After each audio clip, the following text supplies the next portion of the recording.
Listening test instructions. Unfortunately, I missed the concert last night.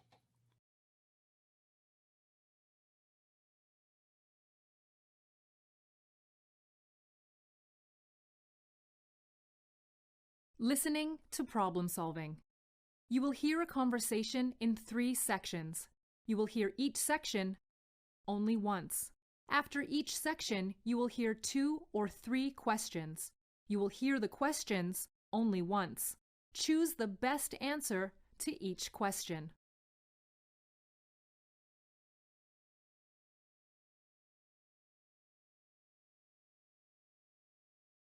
Excuse me, before I leave, could you take a look at my account and see how many cardio classes I have left? Sure. Do you have your membership card? Here it is. I joined this health club a couple of months ago, but haven't been keeping track of how often I come. No worries. I can look it up. Let's see. You have 5 classes left. Did you know we have a special promotion this month? If you buy a 20-class package, you get a 10% discount. I already get a 15% student discount. Can I add it on to that? Oh, no, sorry. The current promotion can't be combined with any other discounts. Oh well. Thanks and have a great day. Question 1. What does the man want?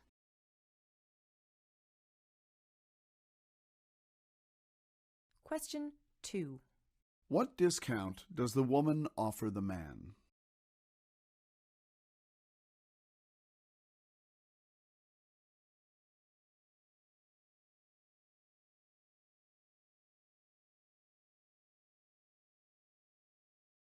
Hi again. Hey, I must be having bad luck.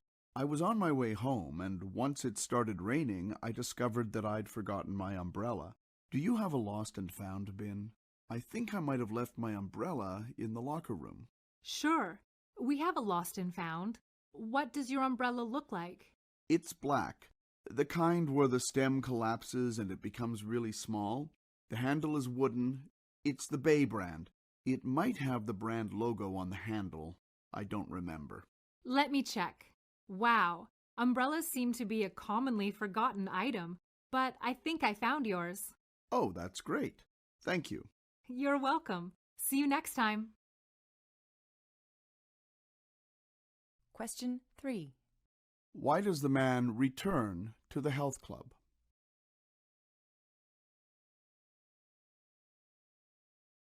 Question 4. What does the umbrella look like?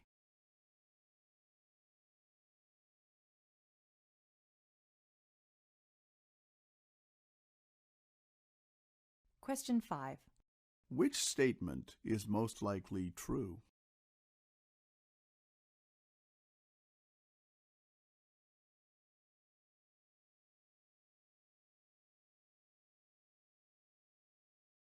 Hey, it's me again. Sorry, I see you're closing in a few minutes. No worries. It always takes a while for the last class to leave, and it takes an hour to clean up after that. What can I do for you? Sorry, but I think I took the wrong umbrella. What? Really? Yeah, are you sure there weren't 2 black Bay umbrellas in the lost and found? Mine has a rip in the fabric near the top, but the one you gave me doesn't have a rip. Here, see? I don't feel right taking it. Wow, what are the chances of that happening? Okay, let me go check the lost and found again. I didn't really look that carefully because I thought for sure that one was yours. Yeah, if you could check, that would be fantastic. 1 second. Wow, you're right. I can't believe there were 2 umbrellas exactly the same. Let's open this one. Yep, it's got a rip at the top. That's the one. Here, I'll trade you. It's a deal. See you next time. Just press the buzzer to unlock the door on your way out. Question 6. Why does the man apologize to the woman?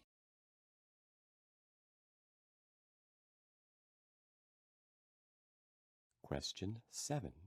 Why does the man return the item?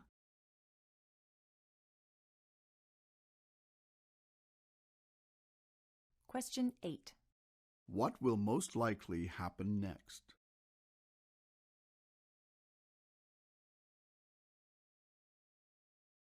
Listening to a daily life conversation. You will hear a conversation followed by 5 questions. Listen to each question. You will hear the question only once. Choose the best answer to each question.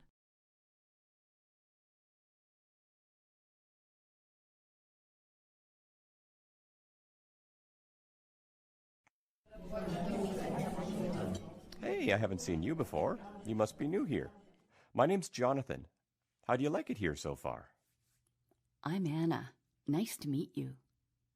Yes, I just started this afternoon. It's okay. Have you worked at this restaurant long? 2 years now, but I only work 4 days a week. I really enjoy it, but you don't sound like you're having much fun. This is my first time waitressing, and I'm afraid I'm not very good. I just spilled wine on a customer a couple of minutes ago. The guy was really upset, and I didn't know what to do, so I just ran off. What do I do now? That's okay. Everyone makes mistakes, even experienced servers. Don't be so hard on yourself. Don't worry. Just go back and apologize and bring him another glass of wine and tell him dessert will be free. What about his shirt? It's got a huge red wine stain on the arm. I heard him tell his date that he can't go to the opera with a ruined shirt. I'll tell you what. I'll go talk to him with you. We'll tell him the restaurant will reimburse him for his shirt. But first, we should tell Laura, the manager, what happened. Oh no! I'll get fired! She's going to think I'm the worst waitress ever. Laura's very understanding. Trust me, you won't get fired.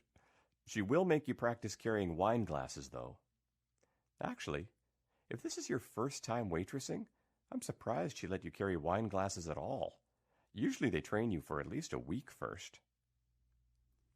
Another waitress just passed me a tray with wine glasses on it and asked me to take it to table 5.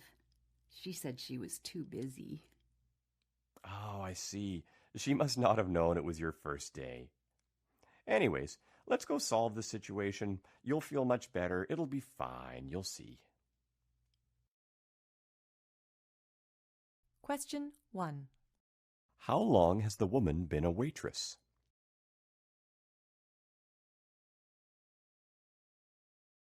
Question 2. Why is the waitress apprehensive? Question 3. Why was the customer upset?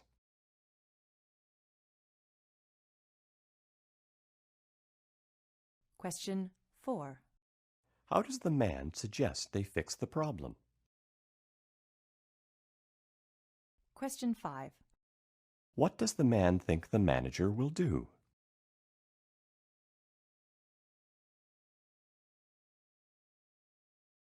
Listening for information. You will hear a conversation followed by 6 questions. Listen to each question. You will hear the question only once. Choose the best answer to each question.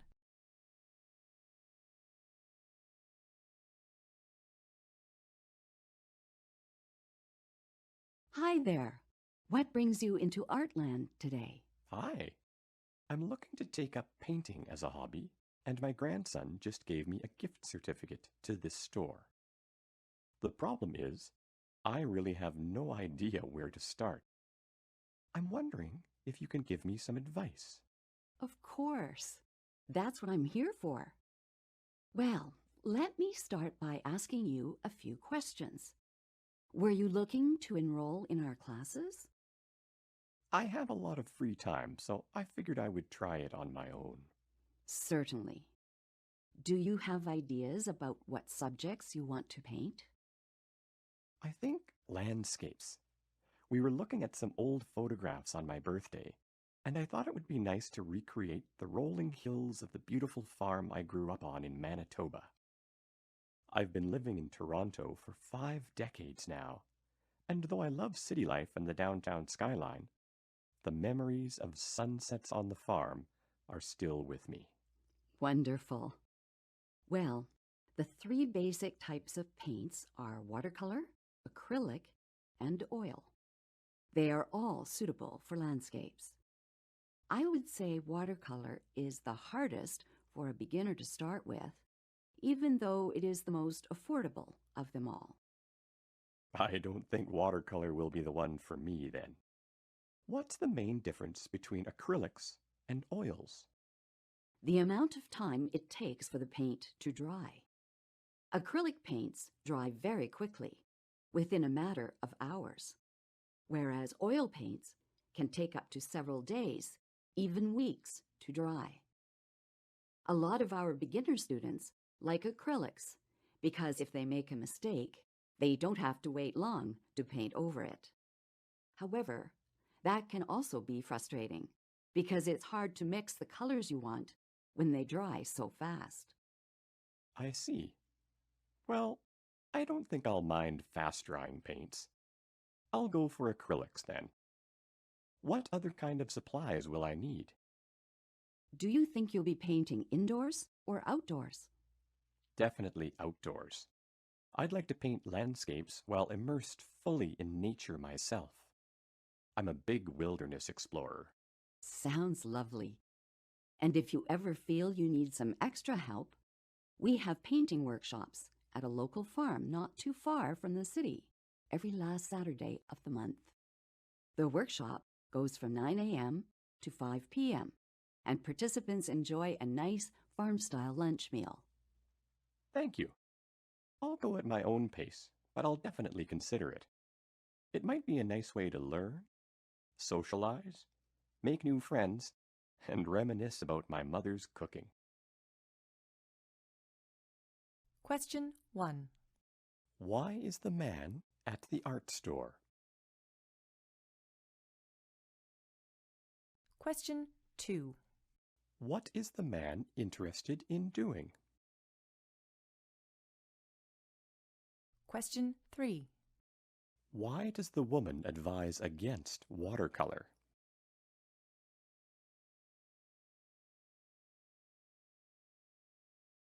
Question 4. According to the woman, why is acrylic better than oil paint?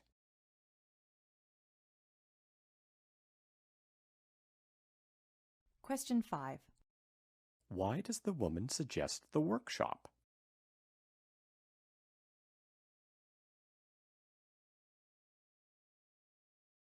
Question 6. What is the man planning to do?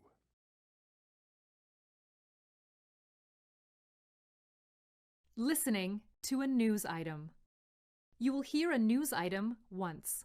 It is about 1.5 minutes long. Then 5 questions will appear. Choose the best way to complete each statement from the drop-down menu.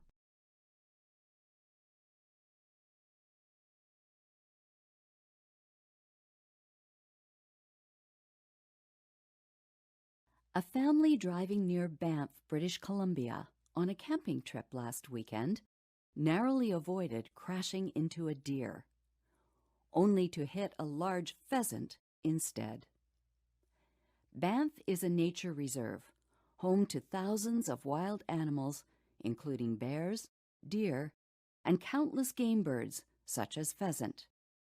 Michael Jansen, who was driving at the time, said they were heading back to their campsite around dusk when they came around a bend of the highway and saw a deer trotting across the road. Jansen swerved successfully around the animal, but only a few seconds later, a pheasant flew across the road in the opposite direction and hit the windshield. He pulled over to the side of the road as the deer ran into the forest, unharmed. Unfortunately for the pheasant, the impact of the windshield killed it immediately.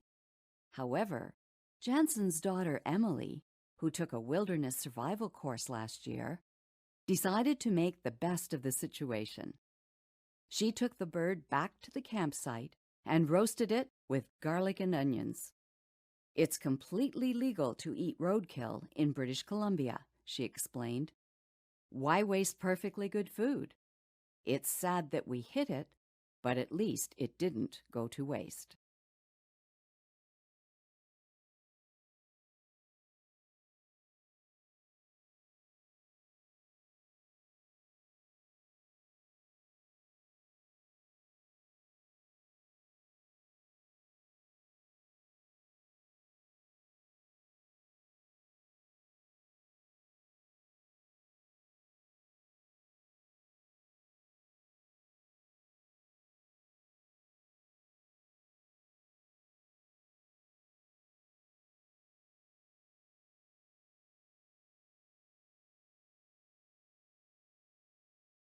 Listening to a discussion.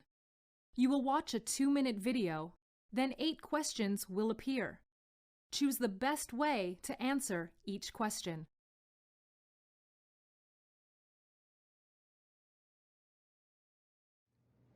Well, thanks for being on time, folks. Our agenda today is pretty short. We're just trying to decide on a venue for our company's 20th anniversary celebration. Any ideas? Well, I've got a couple places in mind. One's smaller and one's larger. It depends on how many people we're talking about. How many are coming? Well, we're up to 100 maximum. Everyone's allowed to invite their spouse or partner. Here's the program as we know it. Starting at 7 p.m., wine, speeches, and maybe award presentations. Followed at 8 p.m. by a buffet dinner. Starting at 9:30, there'll be entertainment, ideally a live band if we can afford one. Up to 100 people. That's quite a crowd. I mean, obviously we need space for everyone, but we don't want to go over budget. Well, I've got a few penny pinching tricks up my sleeve. We could find a venue on a weekday. Monday through Thursday is cheaper. We can also find a place that's out of town, maybe even out in the suburbs. And if worse comes to worse, we could always hire a DJ instead of a live band. Also, we don't need to go overboard on the menu. We could just order reasonably priced food that everyone will enjoy. And we can always tweak the menu a bit, assuming the caterer will let us. I know a place called Griffin's that might be perfect. It's in Wimberton. Where's Wimberton? It's about 30 minutes east by car on Highway 18. Anyway, Griffin's is family-owned, has great ambience, and fairly reasonable prices. They do group bookings as well. I know the manager. I might be able to talk him into giving us a group discount. Yeah, my main concern would be the location. My brother retired and moved to Wimberton, and it's impossible to get there by public transit. You know, we don't want to say farewell to people as they're getting behind the wheel after having a few drinks. You know, we'd want to get them all to take taxis home, and then we'd have to reimburse them for the ride. We don't want to incur that expense. Ditto here. Jinx. Hey, how about the Red Door? It's just 2 blocks north of here. It's right on the subway line. I know their dining area seats over 100 people. I'm pretty sure the owner could accommodate us price-wise, and he just hired the top chef in the city. Sounds well worth checking out. Brian, could you contact the manager and get an estimate? Oh, better yet, get 2, one for a Thursday and one for a Saturday. So, we'll meet again next week, and we'll take it from there.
Listening for viewpoints.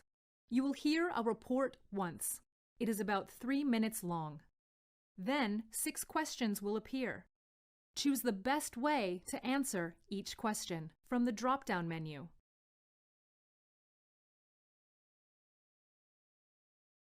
Asha Miller is a grade 11 student at Giles Secondary, a private school. She is pushing for her school to change their school uniform policy. Asha has recently started a petition protesting the school's mandatory attire. Her cause has attracted a large number of supporters within the student body and also from some parents and school staff. At the same time, many among the student body, faculty, and parents are in favor of continuing the school tradition. The debate about whether or not students should wear a uniform to school or not is quite common in Canadian private schools. Although a few public schools also require students to wear a school uniform, most public schools don't require this. One of the most common arguments for uniforms is that students will not be as distracted from their studies by fashion choices or peer pressure. Consequently, students focus on better grades, and they are also easier to discipline. Uniforms are also thought to play a role in creating a sense of belonging and school culture that is important for cooperation and unity. Critics, such as child psychologist Dr. Jason Ferguson, say there is no concrete evidence that links school uniforms to improved educational results. In fact, academic performance scores in schools that adopt uniforms and those that do not often average the same. Moreover, dissenters point out that students required to wear uniforms typically manage to fight the rules and individualize their uniforms by wearing unique shoes or accessories. But perhaps the most damaging argument against uniforms is that they can discriminate against certain religions or cultures. The school's administration advocates that there is a middle ground. Uniforms can work with students' diverse cultural needs if the school authorities consult parents about what is acceptable. Exceptions could be made, such as, for example, allowing Muslim girls to wear long, loose trousers instead of skirts that might not provide adequate coverage. Asha Miller thinks such accommodations don't quite suffice, and she advances a different alternative. She is suggesting that uniforms be abolished in favor of a dress code that specifies the kinds of clothes that can be worn, including the length of dresses, amount of exposed skin, cleanliness, and so on. She argues this solution would address the concerns of all parties. Students wouldn't feel constrained in how they express their identity and cultural beliefs. Meanwhile, appropriate school attire and discipline would be maintained.